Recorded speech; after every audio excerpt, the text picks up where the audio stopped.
Hi everyone, welcome back to a new video, and today we'll briefly talk about what gluconeogenesis is. So basically gluconeogenesis is the reverse mechanisms of glycolysis. So the final product of gluconeogenesis is basically glucose.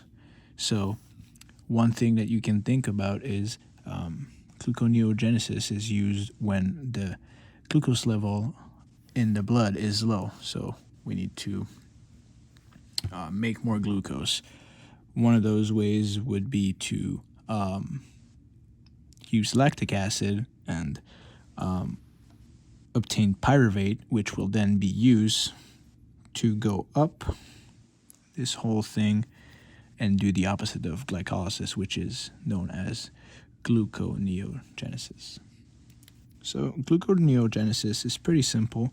Like as we mentioned in glycolysis, within the 10 steps of glycolysis, there's 3 of them, which are 1, 3, and 10, that are irreversible, which means that they favor one-side reactions. So to go in the reverse, they will need a special enzyme to push the reaction. And the ones that are reversible, which are these ones with the arrow, they really go back and forth, and there isn't a need for any enzymes or catalysts to push the reaction towards one side. So as we mentioned, so pyruvate here needs to but pyruvate to go to phosphoenol pyruvate, which is the step 9 in glycolysis, need to transform into oxaloacetate, which will then be transformed in phosphoenol pyruvate.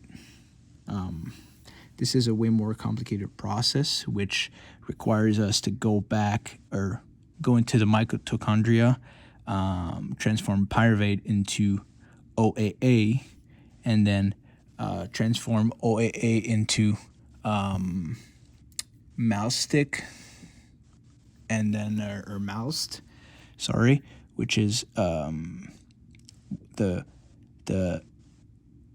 step previous to OAA, or oxaloacetate, in the citric acid cycle, which will then be used to go out of the mitochondria and then be transformed into oxaloacetate, which is a complex process.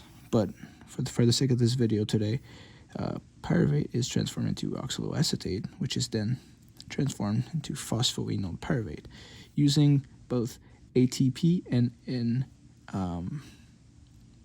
enzyme called pyruvate carboxylase. And then from oxaloacetate to phosphoenol pyruvate, it's PEP carboxykinase, which is the enzyme. We use GTP, go back to GDP. After that, phosphoenol pyruvate can freely go to 2-phosphoglycerate, which then goes to 3-phosphoglycerate, which then goes to 1,3-bisphosphoglycerate, which then goes to glyceraldehyde 3-phosphate. And then glyceraldehyde 3-phosphate goes back to fructose 1,6-bisphosphate. And then this is an irreversible reaction. So this step 3 needs water and fructose 1,6-bisphosphatase. So you can see fructose 1,6-bisphosphate, and the enzyme used to go back to fructose 6-phosphate is fructose 1,6-bisphosphatase. ACE means enzyme, right? So then this enzyme is used. We got fructose 6-phosphate. Then we go up to glucose 6-phosphate, because this is a reversible reaction. And then we need H2O and glucose 6-phosphatase. Same thing as here. Glucose 6-phosphate, glucose 6-phosphatase, which is the enzyme for gluconeogenesis to occur. And then we have glucose, which is then able to travel into the bloodstream. So basically, gluconeogenesis can be seen as the reverse reaction of glycolysis, and its final product is indeed glucose. So that's it for a little introduction of gluconeogenesis, and thank you for watching.